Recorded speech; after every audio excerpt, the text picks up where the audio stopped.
Oke, baik, Shalom. Shalom. Selamat pagi buat Bapak, Mama, saudara-saudara yang terkasih di dalam Kristus. Selamat pagi. Dan pagi hari ini kita akan belajar kebenaran firman Tuhan dari Ibrani 10 ayat 19 sampai dengan ayat yang ke-25. Nanti Bapak Ibu baca yang genap, ayat yang genap, saya baca yang ganjilnya. Ibrani 10 ayat 19 sampai dengan ayat yang ke-25. Kalau sudah dapat, saya mulai ayat yang 19-nya. Jadi saudara-saudara, oleh darah Yesus, kita sekarang penuh keberanian dapat masuk ke dalam tempat kudus. Karena ia telah membuka jalan yang baru, yang hidup bagi kita melalui tabir, yaitu dirinya sendiri. Dan kita mempunyai seorang imam besar sebagai kepala rumah Allah. Karena itu marilah kita menghadap Allah dengan hati yang tulus ikhlas dan keyakinan iman yang teguh. Oleh karena hati kita telah dibersihkan dari hati nurani yang jahat, dan tubuh kita telah dibasuh dengan air yang murni.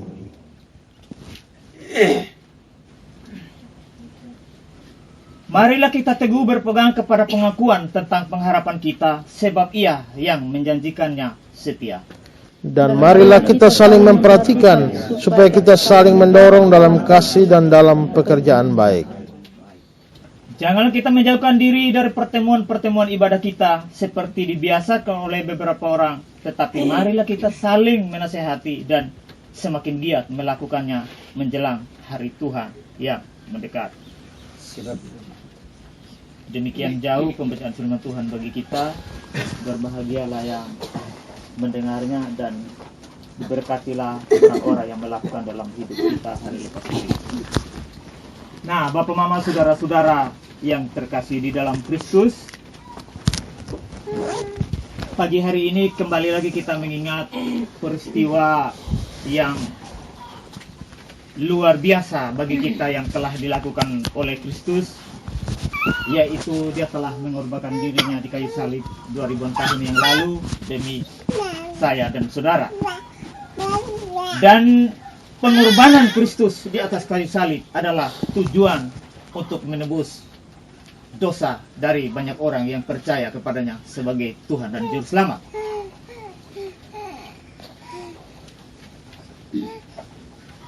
Dan melalui pengorbanan Kristus di atas kayu salib itu, Dia telah membuka jalan kepada Allah untuk kita. Yesus Kristus telah mengorbankan dirinya mati mengenaskan di atas kayu salib. Maka kita harus bersyukur atas peristiwa itu. Jika seandainya Yesus tidak pernah mengorbankan dirinya mati di atas kayu salib menebus kita, pasti kita akan mencari jalan kita sendiri dan pasti kita sesat dan binasa. Karena itu pada kesempatan pagi hari ini kita merayakan kembali hari Jumat Agung mengingat kematian Kristus.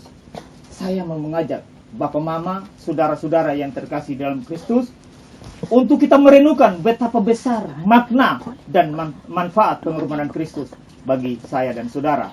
Dan pagi hari ini kita akan belajar beberapa hal penting dari pengorbanan Kristus di atas salib bagi kita. Dan poin besar yang pertama yang akan kita belajar pagi hari ini adalah kematian Kristus menjadi satu-satunya jalan kepada Allah. Karena dengan pengorbanan Kristus di atas kayu salib, maka ada banyak manfaat bagi kita atau bagi saya dan saudara-saudara yang sudah percaya kepadanya, yang akan kita belajar pada pagi hari ini. Dan manfaat apa saja yang kita akan belajar, atau manfaat apa saja bagi kita? Yaitu yang pertama, ada jalan yang terbuka kepada Allah.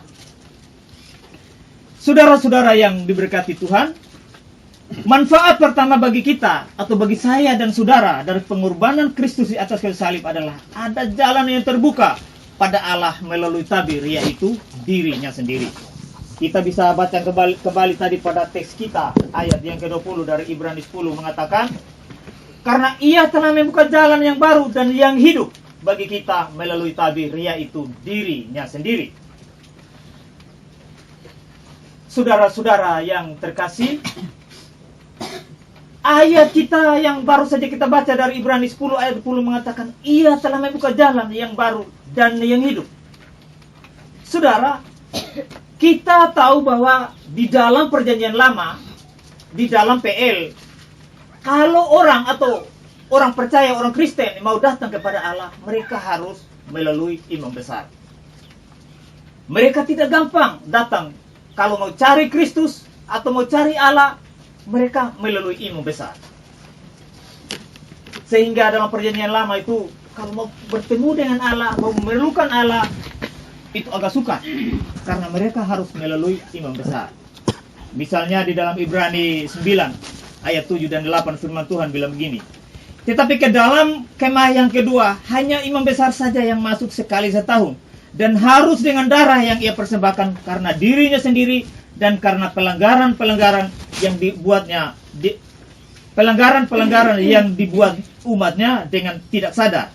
Ayat 8-nya, dengan ini Roh Kudus menyatakan bahwa jalan ke tempat yang kudus itu belum terbuka selama kemah yang pertama itu ada. Dalam perjanjian lama juga orang awam tidak boleh masuk ke ruang Maha Kudus. Bahkan dekat saja mereka dihukum mati. Di dalam Bilangan 1 ayat 51 firman Tuhan, apabila berangkat, kemah suci harus dibongkar oleh orang Lewi, dan apabila berkemah, kemah suci harus dipasang oleh mereka, sedang orang awam yang mendekat harus dihukum mati.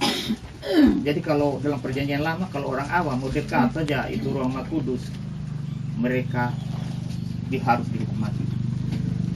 Jadi tabir bait suci dalam PL merupakan penghalang jalan bagi manusia yang mau datang kepada Allah. Tetapi dengan kematian Kristus 2000-an tahun yang lalu yang kita peringati hari ini adalah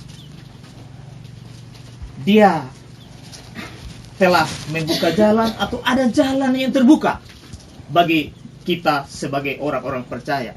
Jadi kalau kita mau datang kepada Allah, sudah ada jalan yang terbuka lewat Kristus untuk kita datang kepada Allah. Lalu bukan saja jalan yang baru, ayat kita yang 20 tadi dikatakan ada jalan yang baru dan jalan yang hidup. Mari kita lihat kembali ayat 20 tadi dari teks kita. Karena Ia telah membuka jalan yang baru dan yang hidup bagi kita melalui tabir, yaitu dirinya sendiri. Bapak, mama, dan saudara-saudara yang dikasihi Tuhan Yesus, karena melalui kematiannya sehingga ada jalan yang baru dan yang terbuka kepada Allah, maka barang siapa atau manusia siapa yang tidak mau percaya kepada Yesus, maka mereka tidak layak pergi kepada Bapa di surga. Bagaimana dengan saya dan saudara yang ada di sini? Sudahkah saudara menerima Yesus sebagai satu-satunya jalan kepada Allah? Yohanes 14 ayat 6 firman Tuhan berkata, kata Yesus kepadanya, Akulah jalan dan kebenaran dan hidup. Tidak ada seorang pun yang datang kepada Bapa kalau tidak melalui aku. Jadi sekarang kalau dalam perjanjian lama mereka melalui imam besar bisa sampai kepada Allah. Tapi sekarang 2000 tahun yang lalu kita bisa datang kepada Allah hanya melalui Yesus satu-satunya. Tidak ada jalan lain. Dan jalan yang baru dan jalan yang hidup telah terbuka menuju kepada Bapa. Bagaimana dengan kita? Maukah kita berada di dalam jalan ini? Yaitu mau menerima Yesus sebagai Tuhan dan Juru Selamat dosa kita. Dan yang kedua adalah sekarang kita datang kepada Allah dengan penuh keberanian. Kalau dulu orang datang kepada Allah melalui imam, mereka dengan ragu-ragu, ketakutan, salah, mati. Tapi sekarang kita datang kepada Allah melalui Kristus, tidak ragu-ragu tetapi dengan penuh keberanian. Teks kita pada ayat 19 mengatakan, jadi saudara-saudara, oleh darah Yesus kita sekarang penuh keberanian dapat masuk ke dalam tempat kudus. Kita bisa bandingkan dengan Ibrani ini 4 ayat 16. Sebab itu marilah kita dengan penuh keberanian menghampiri takhta kasih karunia supaya kita menerima rahmat dan menemukan kasih karunia untuk mendapat pertolongan pada waktunya. Saudara-saudara yang diberkati Tuhan, hal ini sangat berbeda atau kontras dengan perjanjian lama. Karena kalau mereka mau datang kepada Allah, mereka datang dengan penuh ketakutan, penuh keraguan. Karena kalau orang dalam PL khususnya para imam saja datang secara sembarangan, mereka bisa mati. Jadi kalau mereka datang dengan tidak sungguh-sungguh, datang dengan sembara, dengan hati yang tidak betul-betul menyembah Allah, mereka bisa mati. Apalagi orang awam. Imamat 16 ayat 2 firman Tuhan mengatakan, firman Tuhan kepadanya, katakanlah kepada Harun kakakmu, supaya ia jangan sembarang waktu masuk ke dalam tempat kudus di belakang tabir, ke depan tutup pendamaian yang di atas, supaya jangan ia mati. Karena aku menampakkan diri dalam awan di atas tutup pendamaian. Saudara-saudara, orang perjanjian lama mengalami kesulitan. Mereka mengalami ketakutan kalau mereka mau datang kepada Allah. Tetapi oleh darah Yesus yang telah tercurah dari atas kayu salib, kita tidak lagi mengalami ketakutan. Tetapi dengan penuh keberanian kita boleh datang kepada Allah kapan saja dan di mana saja. Yesus Kristus telah menjadi jalan yang terbuka, menjadi jalan yang bebas bagi kita untuk datang kepada Allah. Karena itu, ketika saudara yang sudah beriman sungguh-sungguh kepada Yesus Kristus sebagai Tuhan dan Juru Selamat, datanglah dengan segala pergumulanmu, bawalah kepada Yesus supaya Dia boleh menjawabnya pergumulan-pergumulan kita. Dia boleh menjawabnya tepat pada waktunya. Tapi saudara-saudara perlu kita ingat, walaupun Kristus telah memberikan jalan yang terbuka dan bebas supaya kita datang dengan penuh keberanian kepada Allah, hal ini tidak berarti bahwa kita harus datang dengan sikap yang sembarangan. Tetapi kita harus datang dengan sikap yang berkenan. Kita harus datang dengan hati yang menyembah Allah, hati yang betul-betul kita percaya pada Allah. Kita tidak boleh datang dengan tingkah laku yang sembarang, dengan pelayanan-pelayanan kita yang sembarang. Tetapi marilah kita datang kepadanya dengan hati yang sungguh-sungguh, hati yang penuh kasih, yang menyembah Allah. Entah itu melalui aktivitas kita, pekerjaan kita, atau melalui pelayanan-pelayanan kita. 1 Korintus 10 ayat 31, aku menjawab, jika engkau makan atau engkau minum, atau jika engkau melakukan sesuatu yang lain, lakukanlah semuanya itu untuk kemuliaan Allah. Jadi kalau kita mau datang kepada Allah lewat Kristus, kita harus datang dengan hati yang sungguh-sungguh menyembah, dengan hati yang sungguh-sungguh percaya. Bukan asal kita karena sudah Kristen lalu kita mau datang-datang sembarang, bukan itu yang dimaksud. Karena itu, marilah kita datang kepada Allah dengan penuh keberanian karena Kristus telah menjadi jalan terbuka kepada Allah. Yang ketiga, atau manfaat yang ketiga adalah Yesus adalah imam besar atau kepala rumah Allah. Ayat 21 dari teks kita mengatakan, dan kita mempunyai seorang imam besar sebagai kepala rumah Allah. Saudara-saudara yang terkasih, dengan matinya Kristus di atas kayu salib dan terbelahnya tabir bayi suci, maka imam besar dalam PL dibubarkan atau disingkirkan. Karena Yesus Kristus telah menjadi imam besar atau kepala gereja bagi kita. Kristus telah menjadi jalan untuk membawa kita langsung kepada hadirat Allah. Jadi sekarang tidak ada lagi pendeta atau hamba Tuhan yang manapun yang mengangkat diri menjadi imam. Tidak ada lagi sekarang. Walaupun hari ini kita lihat masih di gereja-gereja Roma Katolik, mereka masih menyebutkan diri mereka adalah imam. Mereka masih memakai imam di sana. Tapi saya pikir itu mereka sementara bertentangan di kitab suci. Mereka sementara melakukan perlawanan dengan Kristus atau mengadu kekuasaan dengan Tuhan Yesus. Karena sekarang Tuhan Yesus telah menjadi imam besar bagi kita. Dan poin besar yang terakhir, yang kedua adalah respon atau tanggung jawab kita terhadap kematian Kristus. Saudara-saudara, kematian Kristus di atas kayu salib telah memberikan manfaat bagi kita, yaitu ada jalan terbuka bagi kita kepada Allah. Dan yang kedua tadi, kita datang kepada Allah dengan penuh keberanian. Dan yang ketiga, Yesus telah menjadi imam besar atau kepala gereja bagi kita. Lalu apa yang menjadi respon atau tanggung jawab dari kita sebagai orang-orang percaya? Yang pertama adalah kita harus mendekatkan diri dan menghadap kepada Allah. Teks kita ayat 22 tadi mengatakan, Karena itu, marilah kita menghadap Allah dengan hati yang tulus, ikhlas, dan keyakinan iman yang teguh. Oleh karena hati kita telah dibersihkan dari hati nurani yang jahat, dan tubuh kita telah dibasuh dengan air yang murni. Saudara-saudara yang terkasih di dalam Yesus Kristus, artinya di sini, jangan sampai kita lupa berbakti kepada Allah. Karena kita selalu mengejar dunia yang bersifat materi ini. Jangan sampai kita sibuk dengan urusan kita yang bersifat fana.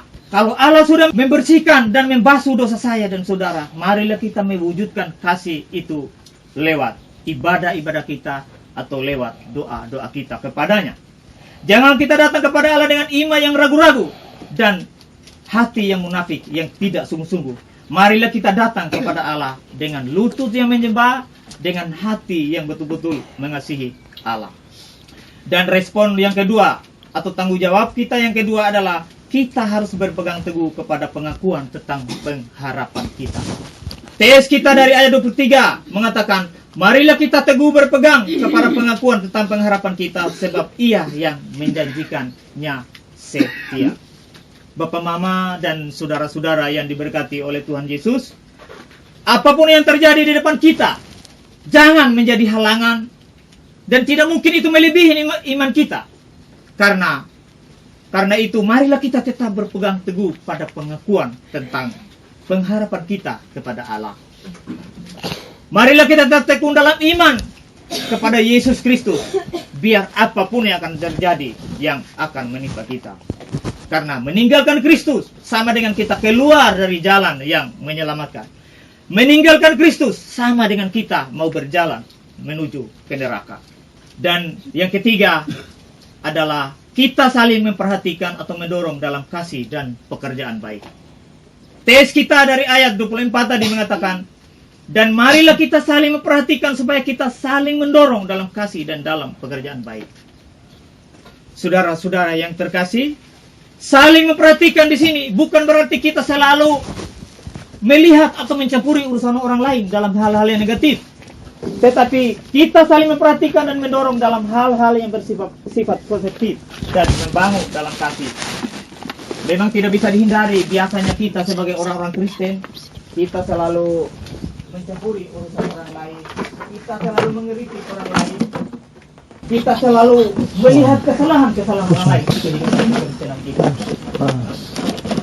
Yang walaupun kita sendiri yang mengkritik tidak tahu apa, itu biasa. Contohnya saja kalau kita sementara nonton orang yang main bola kaki, kita lebih hebat dari mereka, padahal mereka ada main teman, lalu kita mulai mengkritik, bodoh begini-begini, kamu tidak tenang begini-begini. Padahal mereka yang bermain setengah mati, yang tahu bermain, mereka bermain sungguh-sungguh. Tapi kita yang melihat, yang menonton, selalu mengkritik. Itulah yang terjadi pada diri kita. Karena itu, marilah kita saling mendorong dalam perbuatan baik untuk melayani Tuhan. Dan ingat, yang didorong harus orang yang sungguh-sungguh percaya. Begitu juga yang mendorong juga harus orang-orang yang percaya, yang mengasihi Tuhan, yang mengasihi sama.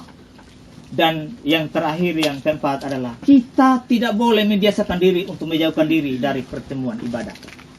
Ayat 25 dari teks kita mengatakan, janganlah kita menjauhkan diri dari pertemuan-pertemuan ibadah kita seperti yang dibiasakan oleh beberapa orang. Tetapi marilah kita saling menasihati dan semakin giat melakukannya menjelang hari Tuhan yang mendekat. Bapak, Ibu, dan saudara-saudara yang diberkati oleh Tuhan Yesus, ayat kita yang terakhir ini merupakan salah satu larangan supaya kita jangan bolos atau alpa untuk beribadah kepada Allah. Mengapa larangan ini dihimbau kepada kita sebagai orang Kristen? Karena dari zaman dahulu sampai zaman sekarang, terlalu banyak orang Kristen kapal selam. Artinya, kalau Natal, Tahun Baru, Jumat Agung seperti hari ini, mereka muncul atau datang ke gereja. Tetapi pada hari-hari lain, mereka tenggelam lagi. Saudara-saudara yang terkasih, Tuhan telah perintah kepada orang Kristen sejak dari perjanjian lama hingga sekarang, supaya kita senantiasa ingat dan menguduskan hari Tuhan atau hari Sabat. Misalnya di dalam Keluaran 20 ayat 8 sampai 10, firman Tuhan mengatakan, ingat dan kuduskanlah hari Sabat. 6 hari lamanya engkau bekerja dan melakukan segala pekerjaanmu. Ayat 10, tetapi hari ke-7 adalah hari Sabat Tuhan Allahmu. maka jangan melakukan sesuatu pekerjaan. Engkau atau anakmu laki-laki, atau anakmu perempuan, atau hambamu laki-laki, atau hambamu perempuan, hewanmu, atau orang asing yang di tempat kediamanmu. Jadi di sini bukan saja manusia yang dilarang tidak bekerja pada hari Sabat atau pada hari Tuhan, tetapi binatang juga. Artinya di sini bahwa bukan binatang itu supaya datang gereja, sapi, kuda, kerbau datang gereja, tidak. Tetapi pada waktu zaman dulu, kita juga mungkin di Nunukuru masih pakai kerbau, sapi dulu untuk luruk sawah. Tapi hari ini kan sudah teknologi maju, kita pakai traktor. Kalau dulu kan binatang dipakai untuk membajak sawah, lalu kuda dipakai untuk mengangkut hasil kebun. Sehingga itu hari Sabat, binatang juga diberhenti bekerja. Supaya orang-orang yang memakai binatang itu mereka ingat dan kuduskanlah hari Sabat. Bagaimana dengan kita? Bagaimana dengan saya dan saudara? Apakah kita sudah setia, sudah ingat hari Sabat, sehingga kita selalu beribadah kepada Tuhan? Jadi saudara-saudara yang terkasih, melalui pengorbanan Yesus Kristus di atas kayu salib, ada 3 manfaat bagi kita. Supaya kita datang kepada Allah. Yang pertama tadi, ada jalan yang terbuka kepada Allah. Dan yang kedua, kita datang kepada Allah dengan penuh keberanian. Dan yang ketiga, Kristus telah menjadi imam besar atau kepala gereja bagi kita. Dan 4 perintah untuk kita, supaya kita bertanggung jawab atas manfaat dan pengorbanan Kristus itu. Pertama, kita harus mendekatkan diri dan menghadap kepada Allah. Kedua, kita harus berpegang teguh kepada pengakuan tentang pengharapan kita. Dan yang ketiga, kita saling memperhatikan atau mendorong dalam kasih dan pekerjaan baik. Dan yang keempat, tidak boleh membiasakan diri untuk bolos atau alpa dalam pertemuan ibadat seperti ini. Saudara-saudara yang diberkati Tuhan Yesus, sesaat lagi kita akan menerima perjamuan kudus untuk kembali mengingat pengorbanan Kristus 2000-an tahun yang lalu. Dan syarat supaya dapat mengambil bagian dalam perjamuan kudus adalah harus orang yang sungguh-sungguh beriman. Harus orang yang sungguh-sungguh sudah menerima Yesus sebagai Tuhan dan Juru Selamat dosa. Karena itu, jika selama ini saudara cuma Kristen KTP-nya saja yang Kristen, pagi hari ini saya ajak saudara, terimalah Yesus sebagai Tuhan dan Juru Selamat pribadimu, supaya dosamu diampuni. Sehingga saudara boleh layak menjadi murid Kristus. Dan pagi hari ini saudara boleh layak menerima perjamuan kudus. Kiranya firman Tuhan yang singkat ini dapat memberkati kita. Amin.